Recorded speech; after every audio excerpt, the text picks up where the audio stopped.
Director you started off by giving us examples of things the Bureau has done. And every one of us who's worked with the FBI, that is the FBI that I know.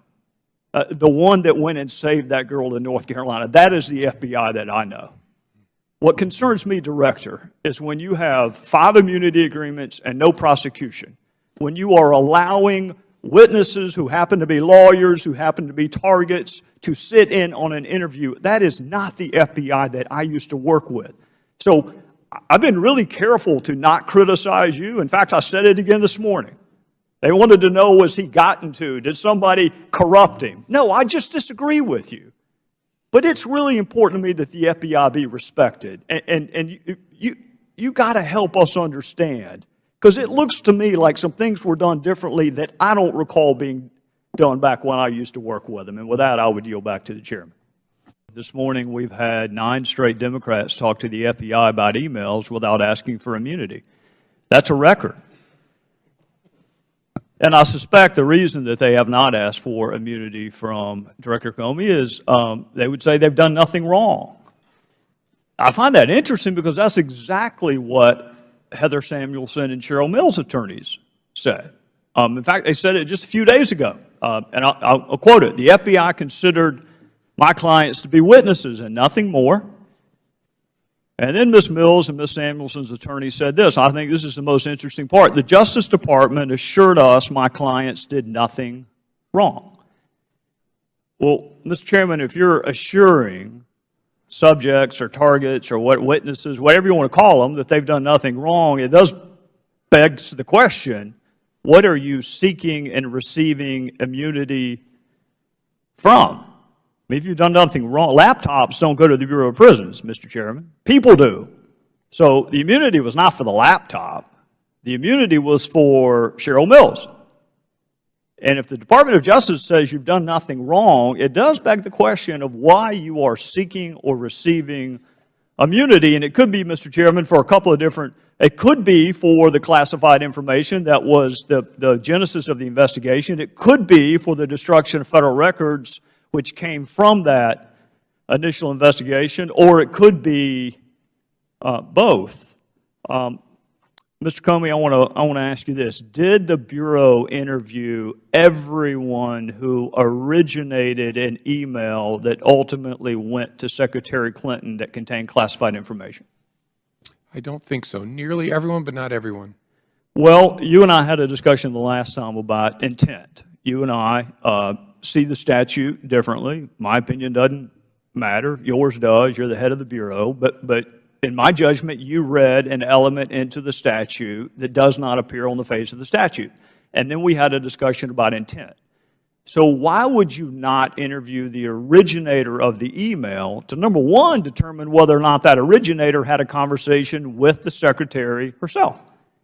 There were a handful of people who the team decided it wasn't a smart use of resources to track down. One was a civilian in Japan, as I recall, who had forwarded something that somehow got classified as it went up, and the other were a group of low-level State Department people deployed around the world who had written things that ended up being classified. Nearly everyone was interviewed, but there was a small group that the team decided it isn't worth the resources. Well, to that extent, if you interview the overwhelming majority of the originators of the email, will you make those 302s available to Congress? Because I counted this morning 30-something 302s that we do not have.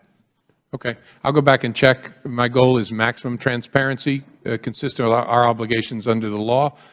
I'll check on that. Well, and I appreciate it for this reason.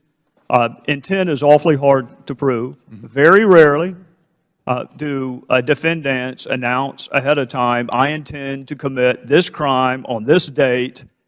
Go ahead and check the code section. I'm going to do it. That rarely happens. So you have to prove it by circumstantial evidence, such as whether or not the person intended to set up an email system outside the State Department, such as whether or not the person knew or should have known that his or her job involved handling classified information, whether or not the person was truthful about the use of multiple devices, whether or not the person knew that a frequent emailer to her had been hacked, and whether she took any remedial steps after being put on notice that your email or someone who's been emailing with you prolifically had been hacked. And whether or not, and I think you would agree with this, Director, false exculpatory statements are gold in a courtroom. I would rather have a false exculpatory statement than a confession.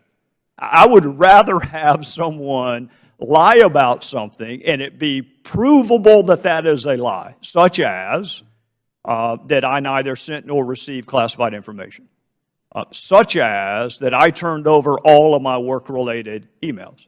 All of that, to me, goes to the issue of intent. So I got 2 more questions, then I'm going to be out of time. For those who may have to prosecute these cases in the future, what would she have had to do to warrant your recommendation of a prosecution? If all of that was not enough, because all of that's what she did, if all of that's not enough, I mean, surely you cannot be arguing that you have to have an intent to harm the United States to be subject to this prosecution. I mean, that's treason. That's not a violation of this statute. No, I think we'd have to be able to prove beyond a reasonable doubt a general awareness of the unlawfulness of your conduct. You knew you were doing something you shouldn't do.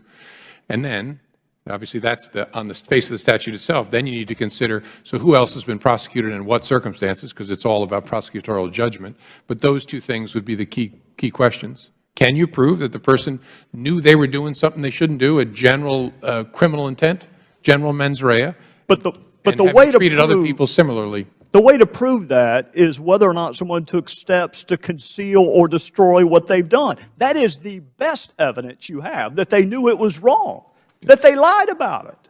It's very good evidence. Always want to look at what the subject said about their conduct. Well, and there's a lot. There's a lot. If you saw her initial press conference, it all falls under the heading of false exculpatory statement. I'm out of time, Mr. Chairman, but the director did. You started off by giving us examples of things the Bureau has done. And every one of us who's worked with the FBI, that is the FBI that I know. The one that went and saved that girl in North Carolina, that is the FBI that I know. What concerns me, Director, is when you have 5 immunity agreements and no prosecution, when you are allowing witnesses who happen to be lawyers, who happen to be targets, to sit in on an interview. That is not the FBI that I used to work with. So I've been really careful to not criticize you. In fact, I said it again this morning. They wanted to know, was he gotten to? Did somebody corrupt him? No, I just disagree with you.